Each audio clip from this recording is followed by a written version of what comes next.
মওলানা রুমের সেই ঘটনাটা আমি শ্রোতাদেরকে শোনাই যে গাধার একটা পদচিহ্নের ভিতরে গাধা হেঁটে যাচ্ছিল রাস্তা দিয়া, নরম মাটিতে পায়ের চিহ্ন পড়ে গেছে, গর্ত হয়েছে, সেই গর্তের ভিতরে গাধা পেশাব করেছে, গর্তটা পরিপূর্ণ হয়ে গেছে গাধার পেশাবে। পিঁপড়া একটা যাচ্ছিল কোথাও, সে হাঁটতে হাঁটতে গাধার পেশাবের মধ্যে পড়ে গিয়েছে, সামান্য বাতাসে পানিটা নড়তে ছিল।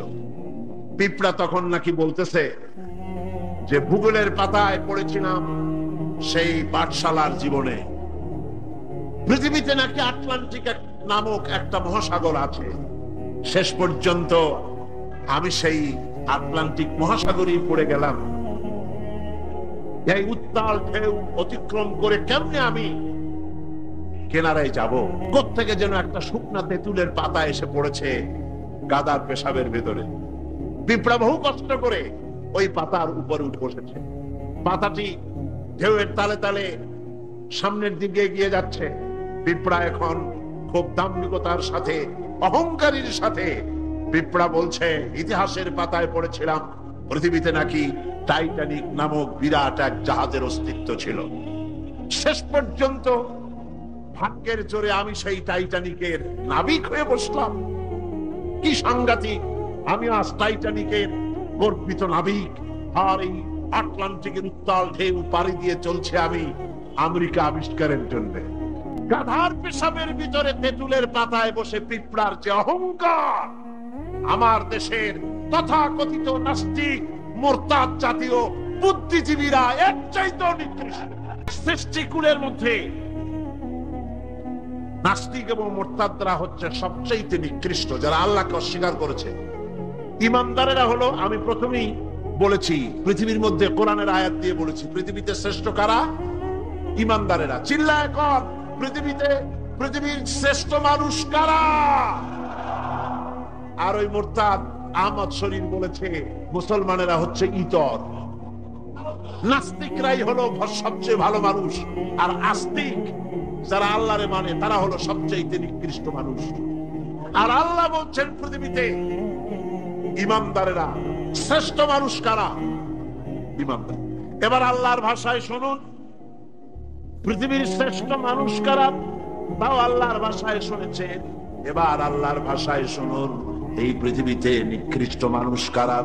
আল্লাহ পাক বলেন, ইন্না শাররাদ দাওয়াবি ইনদাল্লাহিল্লাযীনা কাফারু ফাহুম লা ইউমিনুন। আল্লাহ পাক বলেন, এই পৃথিবীর বুকে বিচরণশীল জীবদের মধ্যে সবচাইতে নিকৃষ্ট প্রাণী বা জীব হচ্ছে তারা যারা নাকি ঈমান আনে নাই। যারা ঈমান আনে নাই তারাই হলো, অর্থাৎ যারা নাস্তিক, যারা মুরতাদ, তারা হলো পৃথিবীর, যারা কাফের, তারা হচ্ছে পৃথিবীর সবচাইতে নিকৃষ্ট প্রাণী। এই পৃথিবীতে বিচরণশীল জীব প্রাণী যত আছে আল্লাহর দৃষ্টিতে নিকৃষ্ট হচ্ছে কারা? নাস্তিক এবং মুরতাদ। এদের জন্য শাস্তি আল্লাহ রাব্বুল আলামিন বলেন, কাফির দুনিয়া এবং আখিরাতে উভয় জায়গায় শাস্তি তারা পাবে, কোন জায়গায় তাদের শান্তি হবে না। যারা নাকি কুফরি করেছে, আমাকে অস্বীকার করেছে, আমার আইনকে অবজ্ঞা করেছে, অস্বীকার করেছে, তাদেরকে দুনিয়া এবং আখিরাতে আমি লাঞ্ছিত করব এবং তারা কোনো সাহায্যকারী পাবে না। কাফের হচ্ছে, নাস্তিক এবং মুরতাদরা হচ্ছে চতুষ্পদ জানোয়ারের মতো নির্বোধ। এরা নিজেদেরকে বুদ্ধিমান বলে দাবি করে, কিন্তু আল্লাহর কথায় এরা হচ্ছে নির্বোধ চতুষ্পদ জানোয়ারের মতো। কিসের মতো বলুন? জানোয়ারের মতো। আল্লাহ পাক বলছেন, আল্লাহ পাক বলেন, ওয়ামাসালুল লাযীনা কাফারু কামাসালিল্লাযী ইয়ানঈকু বিমা লা ইয়াসমাউ ইল্লা দুআআন ওয়া নিদাআ সুম্মুন বুকুমুন উমিয়ুন ফাহুম লা ইয়াকিলুন। আল্লাহ পাক বলেন, কাফেরদের দৃষ্টান্ত হচ্ছে এরকম, রাখাল যেমন তার জানোয়ারকে ডাকে। আপনাদের দেশে আছে না রাখাল গরুকে ডাকে, গরু এদিকে আয়, বলে না, এদিকে আয়, অথবা ডাইনে যাওয়ার সামনে যা। গরু থেকে বোঝে যে এদিকে আয় মানে আমারে ডাকতেছে, ওদিকে যা মানে আমারে সরে যেতে বলতেছে। এগুলো বোঝে? বোঝে না। আল্লাহ পাক বলেন রাখাল যেমন চতুষ্পদ জানোয়ারকে ডাকে, জানোয়ার শুধু একটা আওয়াজ শোনে মাত্র, কিন্তু রাখাল কি বলে তা সে বুঝতে পারে না, শুধু একটা আওয়াজ শোনে। ও তো হলো বধির, ও হলো অন্ধ, ও হলো বোবা। অনুরূপ ভাবে যারা কাফের, তারাও কোরআনের কথা শোনে, হক তারা দেখে, হকের আওয়াজ তারা শোনে, কিন্তু ওই চতুষ্পদ জানোয়ারের মতো একটা আওয়াজ শোনে, কি বলে তা তারা বোঝে না। অন্তর থাকতে, বিবেক থাকতে তারা হককে বোঝে না, চোখ থাকতে হককে দেখে না, কান থাকতে হকের কথা তাদের কানের মধ্যে ঢুকে, মনের গহীনে বুঝে, মনের গহীনে পৌঁছে, সেটার অনুসরণ তারা বোঝে না, চিন্তাও করে না। এদের অবস্থা হলো, এরা হলো চতুষ্পদ জানোয়ারের মতো। আল্লাহ পাক বলেন শুধু জানোয়ার বললে হয় না, বালহুম আদাল, বরং জানোয়ারের চাইতেও নিকৃষ্ট। যারা নাকি কাফের, যারা নাস্তিক, যারা মুরতাদ, তারা জানোয়ারের চাইতেও চতুষ্পদ জন্তুর চাইতেও খারাপ। কাফের নাস্তিক মুরতাদদের সারা জীবনের সাধনা নিষ্ফল। কোরআন বলছে, ভালো করে শুনুন, কোরআন বলছে যারা কাফের, ঈমান যারা আনে নাই, যারা নাস্তিক, যারা মুরতাদ, তাদের সারা জীবনের সমস্ত সাধনা সব কি ব্যর্থ, নিষ্ফল। আল্লাহ পাক বলেন ওয়াল্লাযীনা কাফারু আ'মালুহুম কাসারাবিন বিকিআতিন ইয়াহসাবুহুল যামআনু মা হাত্তা ইযা জাআহু লাম ইয়াজিদহু শাইআ। আল্লাহ পাক বলেন কাফেরদের আমল হলো এরকম, যারা নাকি আমাকে অস্বীকার করেছে, তাদের আমল, তাদের কাজগুলি অবস্থা এমন যেমন মরুভূমির ভিতরে মরুচারীরা পথ চলতে গিয়ে দূরে দেখতে পায় পানি আছে, মনে করে পানি মনে করে তার কাছে যায়। যখন কাছে চলে গেল, যারে পানি মনে করেছিল, হাত্তা ইযা জাআহু লাম ইয়াজিদহু শাইআ, যাকে পানি মনে করেছিল কাছে গিয়ে দেখলো কিছুই পেল না, পানি নাই। মরীচিকা বলছেন এই যে চৈত্র মাস, বৈশাখ মাসের যখন প্রচন্ড রোদ হয়, তখন বীজ ঢালা রাস্তার উপরে দেখবেন দূরের থেকে মনে হবে যেন পানি চিকচিক করছে, আসলে কি পানি না। মরুভূমির উপরে পথ চলতে গিয়ে ওইরকম দেখা যায়, বিরাট জলাশয়, মনে হবে অনেক পানি আছে ওখানে। যখন কাছে যায়, কাছে গিয়ে প্রাণান্ত হয় ওখানে গিয়ে পানিটা পান করার জন্য, আল্লাহ বলেন কাছে যখন যায়, হাত্তা ইযা জাআহু লাম ইয়াজিদহু শাইআ, কাছে গিয়ে তখন কিছুই পায় না। এইভাবে মরীচিকার ভেতর মরীচিকা দেখে মরুচারীরা যেমন পানির জন্য ছুটে যায়, পানি না পানি পায় না, প্রাণান্ত হয়ে যায়। কাফির, বেঈমান, নাস্তিক, মুরতাদরা তাদের সমস্ত জীবনের আমলগুলি এভাবে নিষ্ফল, কোনো দাম নাই, কোনো মূল্য নাই। তারা নিজেদের তৈরি করা মতবাদকে শান্তি আছে বলে মনে করে, শেষ পর্যন্ত দেখে কিছুই নাই। যেমন কমিউনিজম ৭২ বছর ধরে পৃথিবীকে কিছুই দিতে পারে নাই, জ্বালা দিয়েছে, যন্ত্রণা দিয়েছে, কষ্ট দিয়েছে, হতাশা দিয়েছে, ক্ষুধা দিয়েছে, দারিদ্র দিয়েছে, নির্যাতন করেছে, নিষ্পেষণ করেছে, মানুষের জন্য ভালো কিছুই করতে পারে নাই। বলেন পেরেছে নাকি? কি বলেন পেরেছে? সুতরাং এভাবে করি, ওরা মনে করে ভালো, আসলে তো ভালো না। আসল ভালো তো আল্লাহ রাব্বুল আলামিন যেটা বান্দার জন্য করেন, এর থেকে ভালো আর কিছু হতে পারে না। কি বলেন? পারে? পারে না। সুতরাং আজকে মূল ব্যাপারটা হলো এই যে নাস্তিক এবং মুরতাদ সবচাইতে পৃথিবীর কপাল পোড়া। এরা সব বিশ্বাস করে কিন্তু আল্লাহর বিশ্বাস করে না। কন্যা উজুবিল্লাহ। আমি বুঝি না এদের মাথায় কি ঘিলু আছে কি নাই। একটা মাইক দেখলে, এই যে বিরাট মাইক গুলি আমার সামনে, অনেকগুলি মাইক আমার সামনে আছে, দেখলে কি মনে হয়?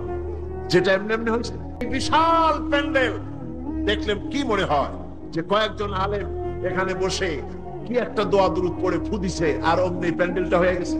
এই যে আলোয় ঝলমলে বিশাল মাহফিল, কি মনে হয় যে কেউ ফু দিল আর অমনি হয়ে গেল? এই ছোট্ট ঘড়িটা দেখলে কি মনে হয়? এমনি এমনি হয়েছে। ছোট্ট একটি ঘড়ি দেখলে মনে হয় কেউ বানিয়েছে।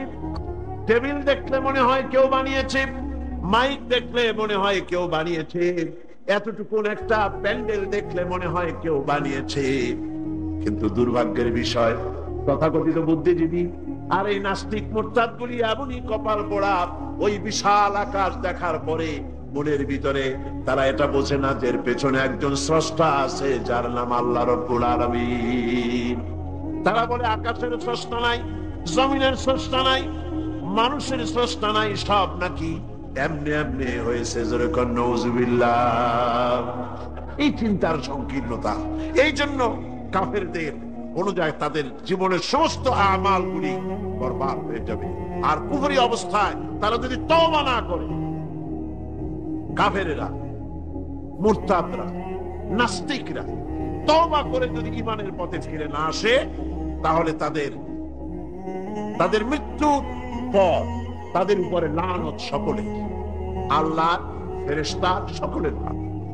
আল্লাহ পাক বলেন, ইন্নাল্লাযীনা কাফারু ওয়া মাতু ওয়া হুম কুফফারুন উলাইকা আলাইহিম লা'নাতুল্লাহি ওয়াল মালাইকাতি ওয়ান নাসি আজমাইন। যারা নাকি কাফের, আমাকে অস্বীকার করেছি, আমার আইনকে অস্বীকার করেছে, আমার সঙ্গে বিদ্রোহিতা পোষণ করেছে, আর এই অবস্থায় যদি তার মৃত্যু হয়ে যায় কুফরি হালতে, তাহলে আল্লাহ, ফেরেশতা এবং সমস্ত সৃষ্টিকুলের লানত তার উপরে। জোরে করেন নাউযুবিল্লাহ। এরপরে মৃত্যুর পর কাফির নাস্তিকরা যখন চলে যাবে জাহান্নামের ভিতরে, যখন যাবে, সেখানেও তাদের কোনো চিৎকারে কাজ হবে না, সাহায্যকারী মিলবে না। দুনিয়াও অশান্তি, আখিরাতেও অশান্তি, শান্তি কোথাও মিলবে না। জাহান্নামের ভিতরে তো অবস্থাটা এমন হবে, লা ইয়ামুতু ফিহা ওয়া লা ইয়াহইয়া, সেখানে তারা বাঁচবেও না, মরবেও না, এমন এক দুরবস্থার মধ্যে তারা কাটাবে। কাফের নাস্তিক মুরতাদদের সারা জীবনের সাধনা নিষ্ফল। কোরআন বলছে, ভালো করে শুনুন, কোরআন বলছে যারা কাফের, ঈমান যারা আনে নাই, যারা নাস্তিক, যারা মুরতাদ, তাদের সারা জীবনের সমস্ত সাধনা সব কি ব্যর্থ, নিষ্ফল। আল্লাহ পাক বলেন, ওয়াল্লাযীনা কাফারু আ'মালুহুম কাসারাবিন বিকিআতিন ইয়াহসাবুহু যামআনু মা হাত্তা ইযা জাআহু লাম ইয়াজিদহু শাইআ। আল্লাহ পাক বলেন, কাফেরদের আমল হলো এরকম, যারা নাকি আমাকে অস্বীকার করেছে, তাদের আমল, তাদের কাজগুলি অবস্থা এমন, যেমন মরুভূমির ভিতরে মরুচারীরা পথ চলতে গিয়ে দূরে দেখতে পায় পানি আছে, পানি মনে করে তার কাছে যায়। যখন কাছে চলে গেল, যারে পানি মনে করেছিল, যাকে পানি মনে করেছিল, কাছে গিয়ে দেখলো কিছুই পেল না, পানি নাই। আসেন এরকম মরীচিকা বলছেন, এই যে চৈত্র মাস, বৈশাখ মাসের যখন প্রচন্ড রোদ হয়, তখন পিচ ঢালা রাস্তার উপরে দেখবেন দূরের থেকে মনে হবে যেন পানি চিকচিক করছে। আসলে কি পানি?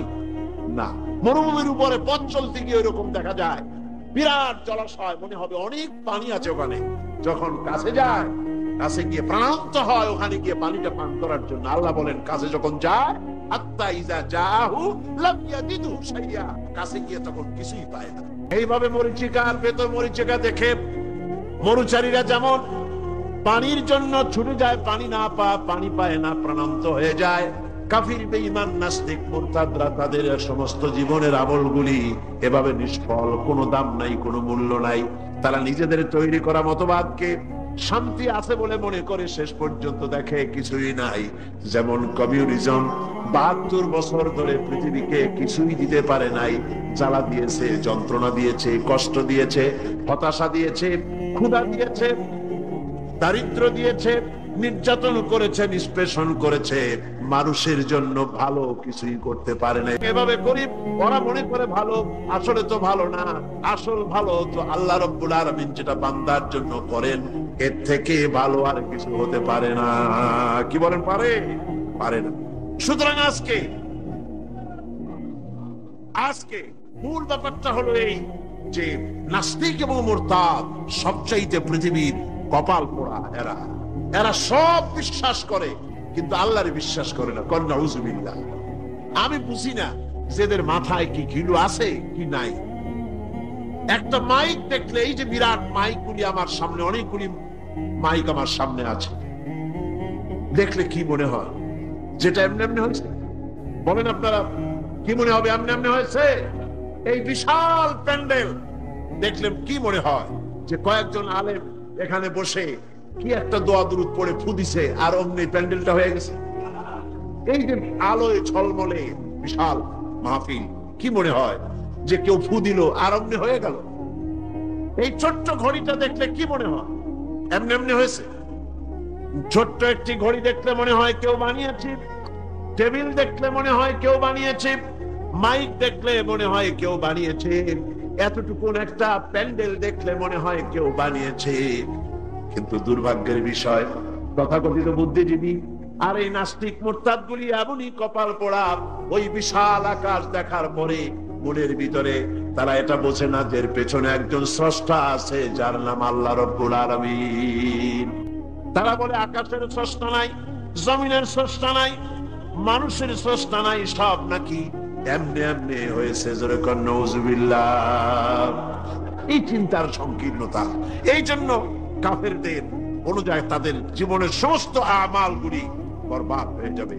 আর কুফরি অবস্থায় তারা যদি তওবা না করে, কাফেরেরা, মুরতাদরা, নাস্তিকরা তওবা করে যদি ঈমানের পথে ফিরে না আসে, তাহলে তাদের মৃত্যুর পর তাদের উপরে লানত সকলের, আল্লাহ, ফেরেশতা সকলের নাম।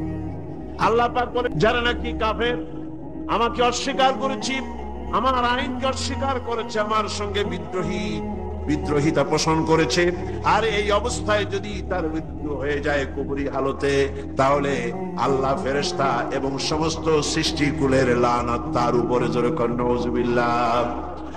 এরপরে মৃত্যুর পর কাফির নাস্তিকরা যখন চলে যাবে জাহান্নামের ভিতরে, যখন যাবে, সেখানেও তাদের কোনো চিৎকারে কাজ হবে না, সাহায্যকারী মিলবে না। দুনিয়াও অশান্তি, আখিরাতেও অশান্তি, শান্তি কোথাও মিলবে না। জাহান্নামের ভিতরে তো অবস্থাটা এমন হবে, লা ইয়ামুতু ফিহা ওয়ালা ইয়াহইয়া, সেখানে তারা বাঁচবেও না মরবেও না, এমন এক দুরবস্থার মধ্যে তারা কাটাবে। সেখানে বসে তারা, সেই জাহান্নামের ভিতরে বসে তারা চিৎকার করবে আর বলবে, রব্বুল আলামিন, মেহেরবানি করে আমাদের কি আর একবার জমিনে পাঠায় দাও, এইবার যদি পৃথিবীতে ফিরে যেতে পারি, ভালো ভালো কাজ করব, অন্যায় কাজ আর করব না, সুবিশাব হয়ে যাব, নামাজ পড়ব, দিনদার হব, ইমানদার হব। আল্লাহ বলবেন, আওয়ালাম নুআম্মিরকুম, আমি কি হায়াত দিয়েছিলাম না?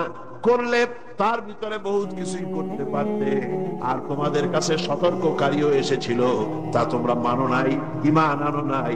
আজকে চিৎকার মেরে কোনো কাজ হবে না। ফাযুকু ফামা লিয-যালিমিনা মিন নাসীর, এই পাপের শাস্তি এখন ভোগ করতে থাকো, তোমাদের জন্য কোনো সাহায্যকারী তোমরা পাবে না, কোনো সাহায্যকারী পাবে না। জাহান্নামের আগুনই একমাত্র তোমাদের স্থান। জোরে কর নাউজুবিল্লাহ, জোরে বলেন নাউজুবিল্লাহ। কাফেররা দৃশ্যত যদি কোনো ভালো কাজ করেও, তা কখনো মুমিনদের কাজের সমান হবে না। সুবহানাল্লাহ। কাফেররা ভালো কাজ করে না? করে কিনা? কিছু তো ভালো কাজ করে, অনেক ভালো কাজ করে। ভালো কাজ মানে কি? মানুষের কল্যাণের জন্য, জীবের কল্যাণের জন্য অনেক ভালো কাজ কাফেরেরাও করে। কিন্তু কাফেরদের ভালো কাজ কখনো মুমিনের ভালো কাজের সমান হবে না। আল্লাহ রাব্বুল আলামিন বলেন, আজআলতুম সিকায়াতাল হাজ্জ ওয়া ইমারাতাল মাসজিদিল হারামি কামান আমানা বিল্লাহি ওয়াল ইয়াউমিল আখির وجاهد في سبيل الله لا يستوون عند الله। আল্লাহ পাক বলেন, হাজীদের পানি পান করায়াম আর মসজিদে হারামের খেদমত করে তোমরা কি তাদের সমান হতে চাও যারা নাকি আমার উপর ঈমান এনেছে, পরকালকে বিশ্বাস করেছে আর আমার রাস্তায় জিহাদ করেছে? এই উভয় দল সমান আমার কাছে সমান হতে পারে না। লা ইস্তাউনা ইনদাল্লাহ, আমার কাছে এরা সমান নয়। হাজিদের পানি পান করানো, কাফেরেরা পান করাতো, আর মসজিদে হারামের খেদমত করতো। এই দিয়ে তাদের মনের মধ্যে একটা ফখর ছিল যে আমরাও তো মুসলমানের চাইতে ভালো কাজ কম করি না, আমরা হাজিদের পানি পান করাই, তারপরে মসজিদে হারামের খেদমত করি, কম তো কিছু করি না। আল্লাহ বলেন, যারা ঈমান আনলো, যারা আমার আখিরাত বিশ্বাস করলো, যারা আমার রাস্তায় জিহাদ করলো, জান দিল, মাল দিল, কখনো এই উভয় দল আমার কাছে সমান নয়। আল্লাযীনা আমানু ওয়া হাজারু ওয়া জাহাদু ফি সাবিলিল্লাহি বিআমওয়ালিহিম ওয়া আনফুসিহিম আ'যামু দারাজাতান ইনদাল্লাহ ওয়া উলাইকা হুমুল ফাইজুন। আল্লাহ পাক বলেন, যারা নাকি ঈমান এনেছে আর আমার রাস্তায় হিজরত করেছে আর জিহাদ করেছে আমার দ্বীনকে প্রতিষ্ঠা করার জন্য, মাল দিয়ে আর জান দিয়ে, আমার কাছে তাদের বিরাট মর্যাদা। আর ওরাই হলো কামিয়াব, ওরাই হলো সফল কাম। কিয়ামতের দিন তারাই সফল হবে। জোরে বলেন সুবহানাল্লাহ। সুতরাং কাফেরদের কোনো ভালো কাজও মুমিনদের কাজের সমান হবে না, এবং ভালো কাজের মূল্যায়ন কিয়ামতের দিন তাদের হবে না, কারণ তারা ভালো কাজগুলি করেছিল নিজেদের সুনামের জন্য, আল্লাহকে সন্তুষ্ট করার জন্য নয়। ঈমানের এখানে হচ্ছে ঈমানের এই গুরুত্ব। ঈমান আসল ব্যাপার, জীবনের সবচাইতে গুরুত্বপূর্ণ বিষয় হলো ঈমান। আল্লাহর উপরে ঈমান এনে সেই ঈমানের উপরে নিজেদেরকে যদি টিকায় রাখা যায়, আল্লাহর উপরে ঈমান এনে সেই ঈমান অনুযায়ী, আল্লাহর হুকুম অনুযায়ী যদি জীবন পরিচালনা করা যায়, এটার নামই হচ্ছে ঈমান। এই ঈমানের গুরুত্ব কোরআন শরীফে সর্বাধিক দেওয়া হয়েছে। একটু জোরে সরে দরুদ শরীফ পড়েন। সালাতুন ইয়া রাসূলুল্লাহ আলাইকুম, সালামুন ইয়া হাবিবাল্লাহ আলাইকুম, সালাতুন ইয়া রাসূলুল্লাহ আলাইকুম, সালামুন ইয়া হাবিবাল্লাহ আলাইকুম। ভাইরা আমার, সুতরাং ঈমানের মূল দাবি হচ্ছে আল্লাহর আনুগত্য করা এবং ইসলামের পূর্ণ আনুগত্য করা। আল্লাহ রাব্বুল আলামিন কোরআনে কারীমের মধ্যে বলেছেন, ইয়া আইয়ুহাল্লাযীনা আমানু দুখুলু ফিস সিলমি কাফা ওয়া লা তাত্তাবিউ খুতুওয়াতিশ শাইতান ইন্নাহু লাকুম আদুউম মুবিন।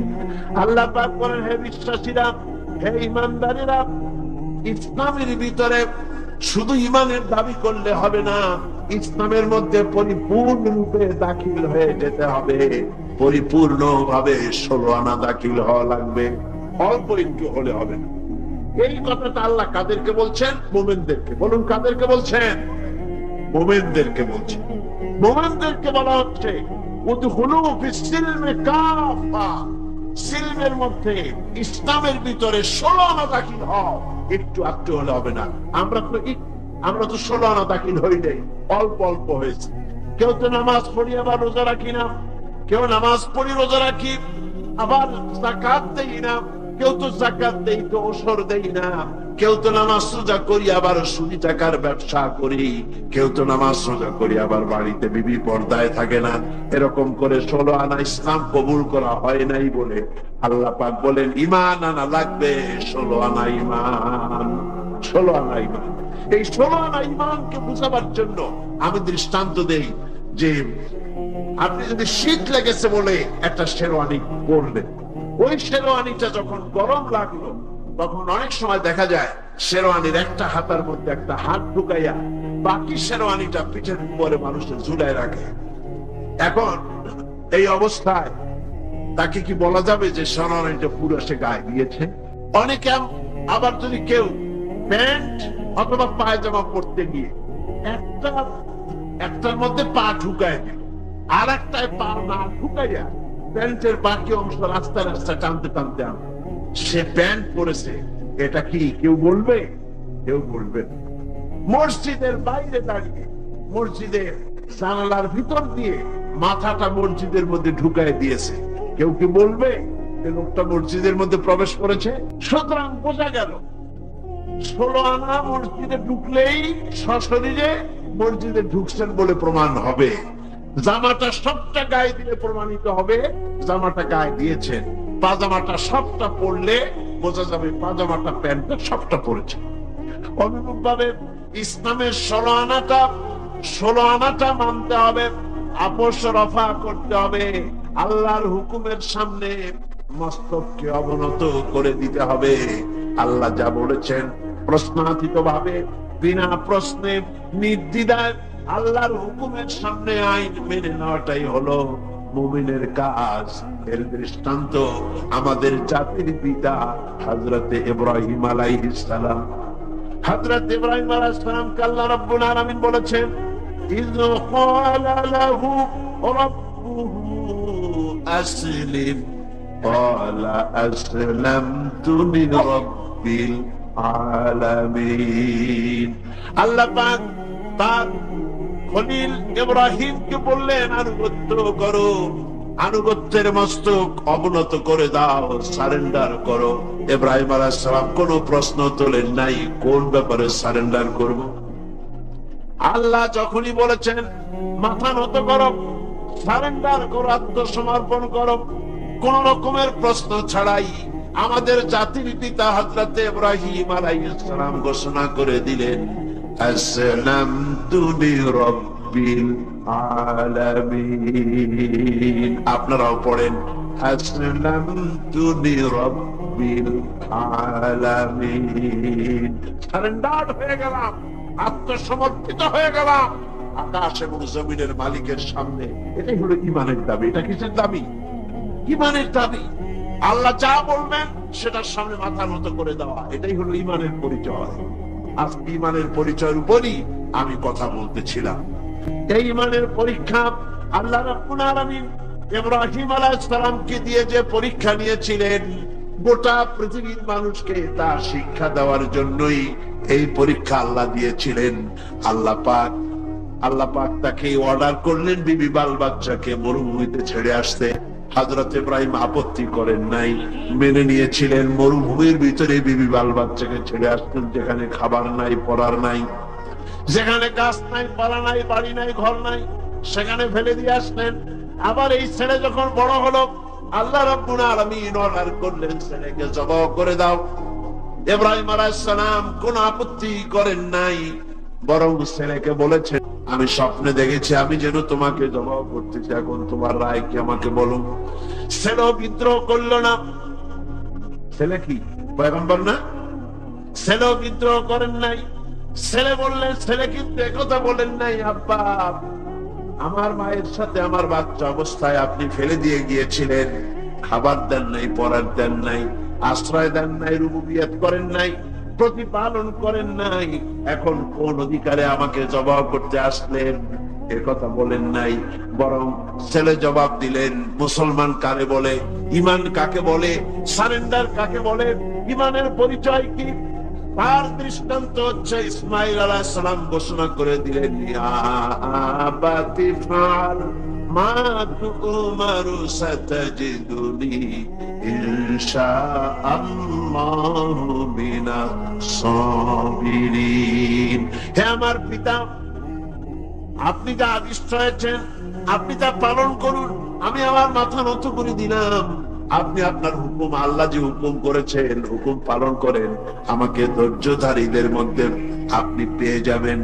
ভাইরা আমার, আল্লাহ রাব্বুল আলামিন বলেন, ফালাম্মা আসলামা ওয়া তাল্লাহু লিল জাবিন। দুইজন আত্মসমর্পিত হয়ে গেল।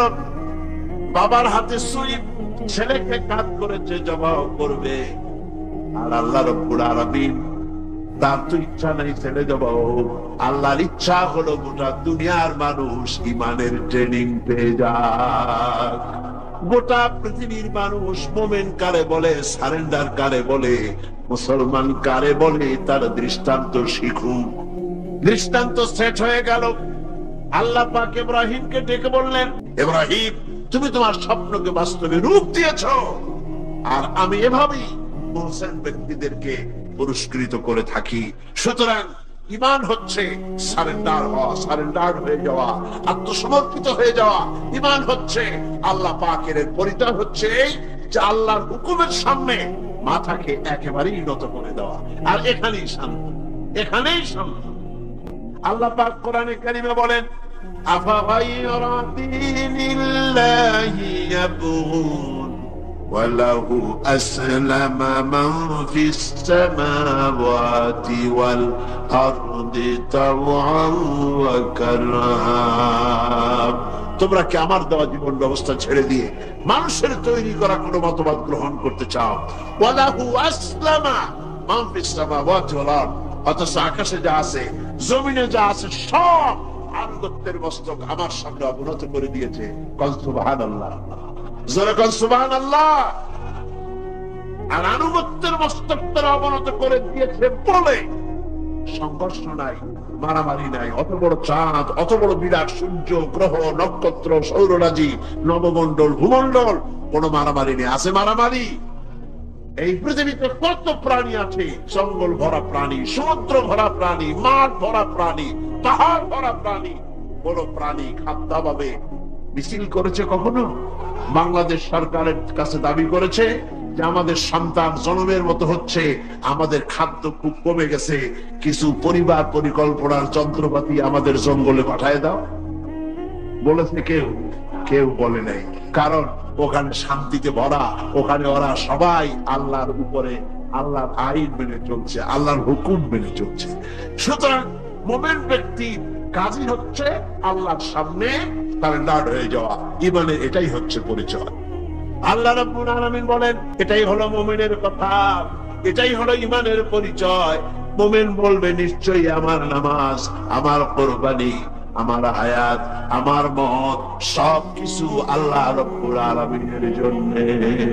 বাঁচবো আল্লাহর জন্য, নামাজ পড়বো আল্লাহর জন্য, যাকাত দিব আল্লাহর জন্য, চাঁদা দিব আল্লাহর জন্য, নির্বাচন করবো আল্লাহর জন্য, ভোট দিব আল্লাহর জন্য, বক্তৃতা করবো আল্লাহর জন্য, পৃথিবীতে বেঁচে থাকবো আল্লাহর জন্য, জীবন দেব আল্লাহর জন্য, আমার বাঁচা মরা সব কার জন্য? চিল্লায় বলেন।